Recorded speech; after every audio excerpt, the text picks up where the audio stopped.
Guys this is मानसिक और आज हम पढ़ने वाले क्लास 10 की एक्सरसाइज 3.2 के बारे में, जिसके अंदर हम पढ़ेंगे सबसे पहले रैखिक समीकरण U का ग्राफिक विधि से हल करेंगे। हम क्या करने वाले हैं, ग्राफिकल मेथड से solution of a pair of linear equation. देखिए मैंने आपको बताया था जो भी हमारे पास लीनियर इक्वेशन होती है, रैखिक समीकरण होता है, उनको सॉल्व करने के लिए हमारे पास दो मेथड है, बताया था मैंने, जिसमें हम आज सबसे पहले मेथड की बात करने वाले हैं। वो कौन सा मेथड है? वो ग्राफिकल विधि है, ग्राफिकल मेथड है, इसके हम बात करेंगे। ठीक है। और इस एक्सरसाइज के अंदर जो हमारी है 3.2, इसके अंदर जो हम क्वेश्चंस के सॉल्यूशन करने के लिए हमें ये जो टेबल मैंने यहाँ बनाया है, इसका नॉलेज होना बहुत ज्यादा जरूरी है। तो अगर ये जैसे हमें पता चलेगा तो हम एक ही क्वेश्चन को चुटकियों में कर देंगे। ठीक है, तो इसको भी हम समझेंगे। ठीक है, तो हम सबसे पहले बात करते हैं। देखो हमारे पास जो स्टैंडर्ड फॉर्म होती है पेयर ऑफ लीनियर इक्वेशन की, ये होती है, मैंने बताया था आपको, इससे ही कोई इक्वेशन बनता है। जो x के साथ वाला होता है वो a होता है, y के साथ वाला b होता है, जो किसी के साथ नहीं होता वो c होता है। ठीक है, यहाँ मैंने a1 a2 इसलिए दिया है क्योंकि हमारे पास दो इक्वेशंस होगी। क्यों? क्योंकि हम बात किसी कर रहे हैं, युग्म की, पेयर की, और पेयर क्या होता है मैंने बताया, जोड़ा। तो एक का a1 अलग हुआ, इसका a अलग हुआ, इसलिए मैंने ये लिख दिया है। ठीक है, देखो हमारे पास जो हम ग्राफ बनाते हैं ग्राफ, हम ग्राफ बनाया था, हमने एक्सरसाइज 3.1 में किया, हमने ग्राफ बनाया। ठीक है, वहां पर हमारे पास दो लाइन आती थी। ठीक है, तो वो दो लाइन कहीं भी जाती थी, वहां पर हमें कुछ नहीं कहा, सॉल्यूशन निकालने के लिए नहीं कहा। लेकिन यहाँ पर हम क्या करेंगे, यहाँ पर एक्स और वाई की हम वैल्यूज निकालेंगे, सॉल्यूशन फाइंड करेंगे। कैसे करेंगे? देखो हमारे पास अगर इक्वेशन, ये दो इक्वेशन है हमारे पास, पहली इक्वेशन ये है, सेकंड इक्वेशन ये है। ठीक है, हम इसका ग्राफ बनाएंगे। क्या बनाएंगे? ग्राफ। तो जब इस तरह की इक्वेशन होगी तो देखो क्या होगा। अगर मैं यहाँ पर देखो x के साथ में कुछ नहीं है तो यहाँ पर क्या लगा सकता हूँ, मैं 1 लगा सकता हूँ। यहाँ देखो अगर मैं बात करूं a1 कितना है, तो मैं इस क्वेश्चन में देख लूं तो a1 मेरा 1 आ गया, ये मेरी पहली क्वेश्चन है। और y के साथ वाला क्या होता है, y के साथ वाला b1, तो b1 मेरा कितना आ गया, यहाँ से देखोगे तो ये -2 आ गया। और c1 की बात करूं तो यहाँ पर कुछ है ही नहीं, जिसके साथ कुछ नहीं वो तो 0 है हमारा। ठीक है, हम सेकंड इक्वेशन में देखते हैं, x के साथ वाला a2, तो a2 यहाँ से कितना आ गया हमारा, यहाँ से 3 आ गया। y के साथ में क्या है, यहाँ पर 4 है, तो ये हमारा b2 कितना आ गया, 4 आ गया। और यहाँ पर ये कितना है, 20, तो c2 हमारा कितना है, -20। तो ये हमने फाइंड कर लिया, पहली इक्वेशन से ये आ गई और सेकंड इक्वेशन से ये आ गई। अगर ये केस जब भी होगा, अभी केस पता कैसे चलेगा, देखो हम क्या करेंगे, a1 अपॉन में a2 करेंगे। तो यहाँ a1 हमारा 1 है और a2 मेरा 3 है, इतना आ गया। इस तरह हम निकालेंगे b1 अपॉन में b2, तो b1 अपॉन में b2 निकालेंगे। तो b1 हमारा -2 है और b2 हमारा 4 है। देखो क्या कटेगा, जहां कट सा है तो काट दो, 2 1 जा 2, 2 2 जा 4, और ये माइनस का माइनस आ गया। क्या a1 अपॉन में जो a2 है जो कि इतना आया है, और जो b1 अपॉन में b2 जो कि इतना है, क्या ये दोनों सेम है आपस में? ये 1/3 और ये -1/2 दोनों सेम नहीं है ना। तो क्या केस आया, जो a1 अपॉन में a2 है वो नॉट इक्वल टू आ गया हमारा b1 अपॉन में b2 के, आया ये केस। तो जब भी ये केस होगा, तो जब आप इस दो इक्वेशन का अगर आप ग्राफ बनाओगे ना, तो वो प्रतिच्छेदी बनेगा, इंटरसेक्टिंग बनेगा। जैसे एक ऐसे लाइन जा रही होगी तो दूसरी ऐसे कहीं जा रही होगी, ये हमारी पहली लाइन और ये हमारी दूसरी लाइन, और ये दोनों क्या करेंगे, एक दूसरे को इंटरसेक्ट करेंगी, प्रतिच्छेद करेंगी। कब? जब हमारा a1 अपॉन में a2, b1 अपॉन b2 आपस में क्या नहीं होगा, इक्वल नहीं होगा। तो बात करते हैं, केवल एक हल होगा, यहाँ पर सिर्फ क्या होगा, वन सोल्यूशन होगा, यूनिक सोल्यूशन होगा। कैसे? देखो अगर इस पॉइंट पे हम ग्राफ में चेक करो तो यहाँ पर कुछ x होगा और कुछ y होगी ना इस पॉइंट पे। ये मान लो x एक्सिस है, ये हमारा y एक्सिस है, तो यहाँ x होगा और y होगा, सिर्फ एक ही जगह इंटरसेक्ट हो रही है, तो इस पॉइंट पे एक ही वैल्यू होगी x y। इसलिए इसका कितना सोल्यूशन होगा, केवल एक हल होगा, अद्वितीय हल होगा। अद्वितीय हल कह सकते हो, यूनिक कह सकते हो। ठीक है, इस तरह की चीजों को जो हमारी इंटरसेक्टिंग होती है उसको हम संगत भी कहते हैं, कंसिस्टेंट भी कहते हैं। ये सारे आपकी जो अभी चीज आएगा, आप हम जब एक्सरसाइज शुरू करेंगे तो वहां क्वेश्चन पूछेगा, आपको दो इक्वेशन दे दी जाएगी, पूछ लिया जाएगा बताओ ये दोनों इक्वेशन संगत है या असंगत है, कंसिस्टेंट है या इनकंसिस्टेंट है। तो आप इनका क्या निकालोगे, ये चीज निकाल दोगे जैसे कि हमने निकाला, और देखेंगे अगर सेम आ रहा है, सेम नहीं आ रहा तो क्या लिखेंगे, ये संगत है जी, कंसिस्टेंट है। सॉल्यूशन पूछेगा कितने, तो जी एक है सॉल्यूशन। क्या कर रही है लाइनें आपस में जी, प्रतिच्छेद कर रही है। किससे पता चला हमें, सिर्फ हमें इससे पता चलेगा, आपको ये इक्वेशन गिवन होगी। ठीक है, यहीं पे हमारा सॉल्यूशन भी निकलेगा जी। जब ये इंटरसेक्ट करेंगे तो यहाँ पर x की कुछ ना कुछ वैल्यू होगी, मान लो 2 होगी, और y की मान लो कुछ ना कुछ वैल्यू होगी 3 होगी। तो ये जो पॉइंट होगा यहाँ पर मान लो 2 और 3 होगा, तो x कितना आ जाएगा हमारा, x हमारा 2 आ जाएगा और y कितना आ जाएगा, इसमें हमारा 3 आ जाएगा। यानी इस पॉइंट को पता कैसे लगेगा, जब इंटरसेक्ट करेंगे तो ग्राफ पे तो चेक कर सकते हो ना कहाँ पर पॉइंट है। तो इस तरीके से हमें इसका हल मिल जाएगा कि x इतना था और y इतना था। देखते हैं नेक्स्ट। सेकंड है हमारा, देखो हमें यहाँ इक्वेशन दे रखी है, तो देखो ये पहली इक्वेशन है, तो x के साथ वाला हमारा a1, तो a1 कितना आ गया जी, a1 हमारा 2 है, b1 कितना आ गया, तो y के साथ वाला b1 हो गया, और c1 कितना आ गया, जिसके साथ कोई नहीं होता वो c होता है, तो माइनस का 9 आ गया। पहली इक्वेशन हमने फाइंड कर ली। सेकंड इक्वेशन देखो, अब a2 कितना है हमारा, तो a2 x के साथ वाला 4 हो गया हमारा, b2 कितना है हमारा 6 हो गया, और c2 कितना है हमारा माइनस का 18 आ गया। फाइंड कर लिया। अब हम चेक करते हैं कि ये है या ये है। कैसे चेक करेंगे, हमें निकालना पड़ेगा। हमें a1 अपॉन में a2 निकाला, कितना आया जी हमारा 2/4 आ गया, 2/4 कट रहा है तो काट दो, 2 1 जा 2, 2 2 जा 4, इतना आ गया।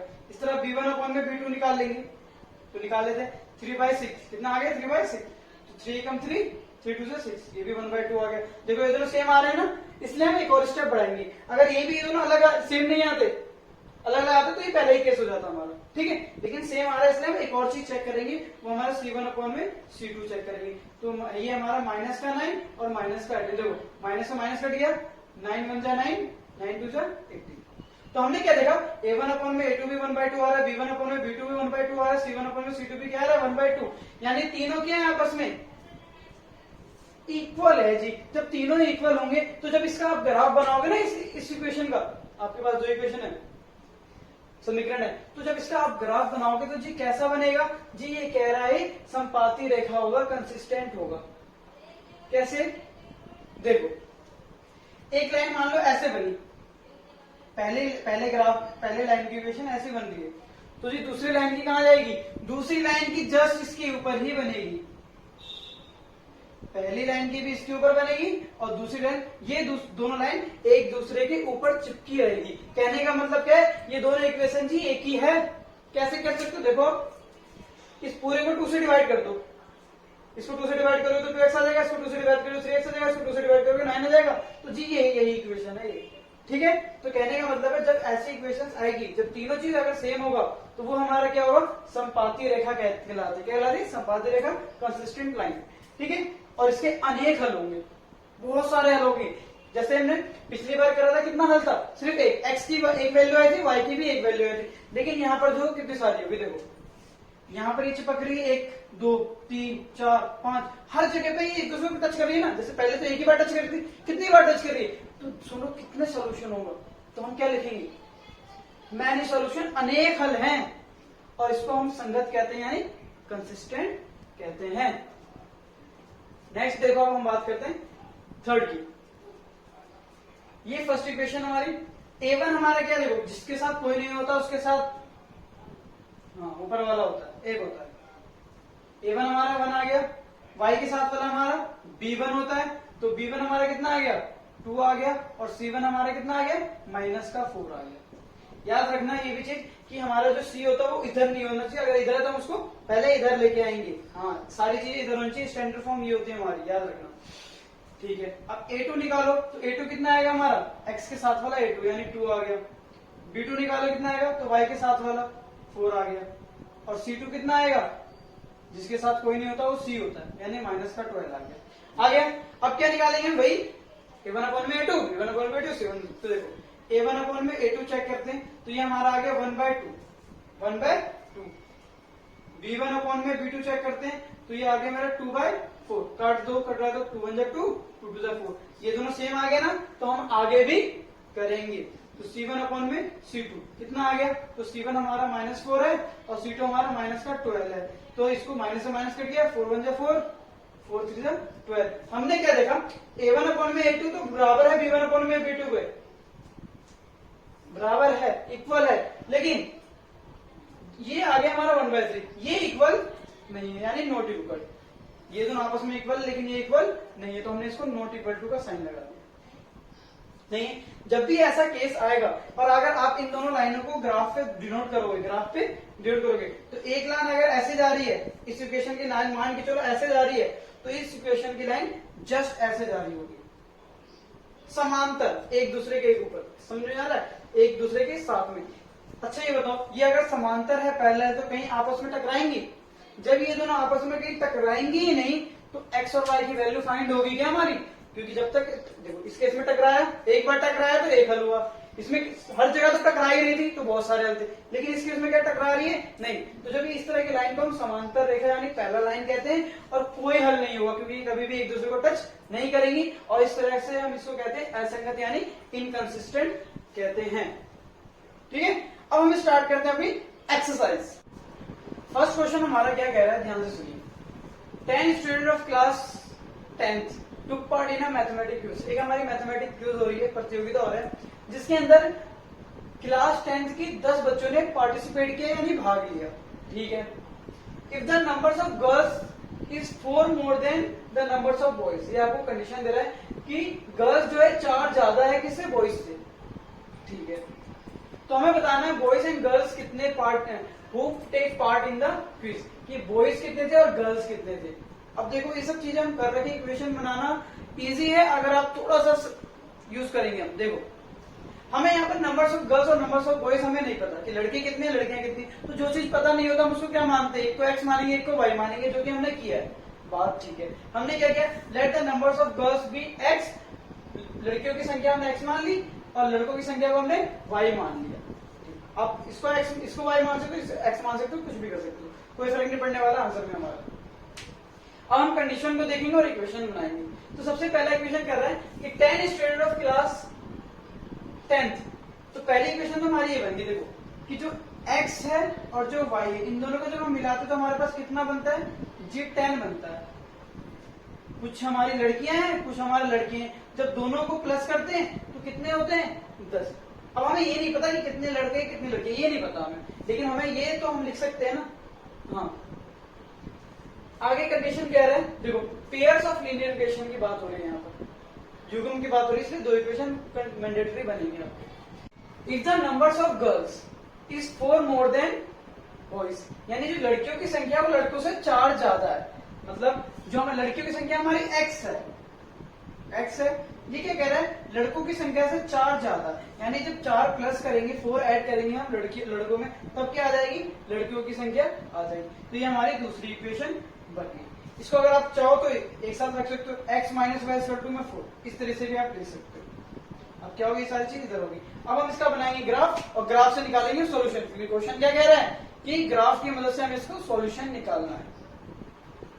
ग्राफ बनाने के लिए हम सबसे पहले वैल्यूज निकाल लेते हैं जो कि हम ग्राफ पे पुट करेंगे। ठीक है, ये हमारी फर्स्ट इक्वेशन, ये हमारी सेकंड इक्वेशन। ठीक है, मैंने हमेशा बताया आप जीरो का कॉन्सेप्ट याद रखो, because concept is power. X हमारा 0 रहेगा तो देखो वाई कितना आएगा। अब हम करते, ये अगर 0 हो गया तो आपको पता वाई कितना आ जाएगा आपका? जी हाँ, 10 आ जाएगा। ठीक है, इस तरह अगर मैं वाई को 0 कर दूं तो वाई अगर 0 कर दोगे तो एक्स कितना आ जाएगा? एक्स आपका 10 आ जाएगा। हो गया? तो थोड़ा थोड़ा ना स्मार्ट वर्क करेंगे, हार्ड वर्क में स्मार्ट वर्क करेंगे हम धीरे धीरे। ये इसी तरह अगर मैं एक्स को 0 कर दूं, एक्स को हमने क्या कर दिया? 0 कर दिया, तो वाई कितना आ रहा है? जी हाँ, तो वाई आपके सामने आ रहा है कुछ ऐसा आ रहा है। तो जब ये वाई ये माइनस है तो इस वजह से ये डिजिट क्या हो जाएगी? माइनस की हो जाएगी। ठीक है, अब हम y को क्या करेंगे? 0 करेंगे। तो जैसे आप y को 0 करोगे, y को क्या करोगे? अब 0 करोगे तो x कितना आ जाएगा? जी हाँ, 4 आ जाएगा। आप ऐसे कर सकते थे, इसको कर दो क्लियर। x कितना आ गया? 4 आ गया। वैल्यूज निकल गई। आप 3 वैल्यूज भी निकाल सकते हो। अब हम बना दे इसकी ग्राफ। ग्राफ बनाया हमने, देखो हमारे पास 2 चर है, 2 वेरिएबल है, तो 2 वेरिएबल का हमने ये ग्राफ बना दिया। वैल्यूज हमने कितनी रखी? तो हमने देखा हाईएस्ट वैल्यू हमारी 10 तक है, तो हम 10 तक लेके गए। नेगेटिव की वैल्यू हमारी कहाँ है? -4 तक है, तो -4 तक इसको लेके गए। ठीक है, हमारी सारी वैल्यू इसके अंदर आने वाली बनाते हैं ग्राफ। तो देखो x पे 0, y पे 10, तो ये हमारा पॉइंट 0, x पे 0, y पे 10, ये 0 10 हो गया। हो गया? अब x पे 10 है, y पे 0 है, तो y पे 0 और x पे 10 का है, x पे 10 और y पे 0, ये पॉइंट आ गया। क्या करोगे, इसको देखो लाइन हमारी बिल्कुल स्ट्रेट होनी चाहिए। यहाँ मैं बिना स्केल की हेल्प से कर रहा हूँ, आपको स्केल की हेल्प से करना है क्योंकि हमें यहाँ वैल्यूज निकालनी है, याद रखिएगा। तो बिल्कुल स्ट्रेट कोशिश करते हैं हम ले जाने की। हाँ, जो कि नहीं आई है लेकिन आप कोशिश करेंगे तो स्केल से बन जाएगा, ठीक है। अब हम बात करते हैं सेकंड। ये हमारी जो लाइन आ गई है, इस लाइन की इक्वेशन को भी लिख दीजिए आप, x plus y equal to में 10 किया, x पे 0 y पे -4। तो जो x पे 0 y पे -4 ये रहा हमारा, x पे 0 है y पे -4 है, बन गया। नेक्स्ट x पे 4 y पे 0। तो देखो x पे 4 हमारा ये रहा और y पे 0 हमारा ये रहा। तो x पे 4 y पे 0 ये रहा।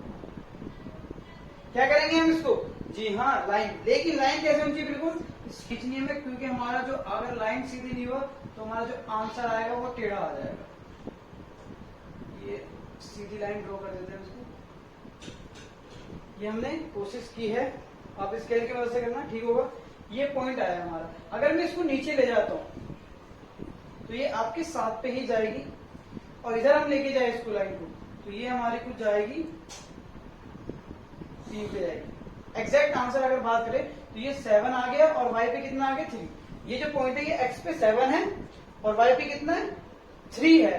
तो जी यहाँ पर एक हल हुआ, एक सोल्यूशन हुआ, प्रतिच्छेदी रेखाएं हैं। तो यहाँ पर x हमारा आ रहा है 7 और x हमने किसको माना था, x हमने माना था नंबर्स ऑफ गर्ल्स। तो गर्ल्स कितनी होगी हमारी 7 होगी।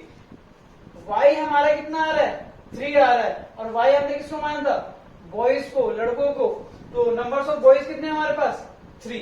तो इस ग्राफ की मदद से हमने पता कर लिया कि जो कंपटीशन में गए 10 बच्चे कहते हैं, 10 स्टूडेंट कहते हैं, तो उस 10 में 7 गर्ल्स हैं और 3 बॉयज है। और इन दोनों को जब प्लस करोगे आप तो कितने हो जाएंगे 10 हो जाएंगे।